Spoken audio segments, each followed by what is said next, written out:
Hey, what is up guys, welcome to this video, and today in this video I am going to show you that how you can scan any QR code by using your phone. So first of all you have to open your phone camera and then we need a QR code. So in my case I have Wi-Fi QR code, so I am setting it here.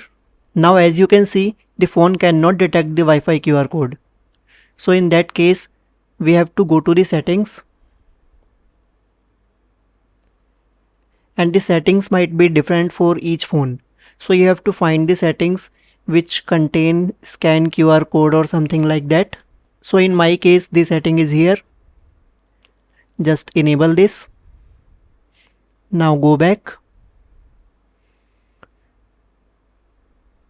And as you can see the QR code icon is here. Just tap on it. And as you can see we can connect the Wi-Fi by using the QR code. So you just have to find the correct settings and enable it. And if your phone does not support QR codes, then you can use Google Lens. I have inbuilt Google Lens in my camera, so I am showing you that how you can use it. Just tap on this icon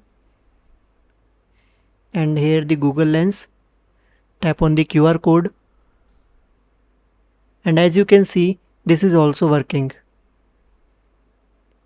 So this is how you can scan the QR codes in your phone. I hope you enjoyed this video. Please like this video and share your thoughts in the comment section. Also hit the subscribe button with the notification bell icon to never miss any future video from my side. Thank you.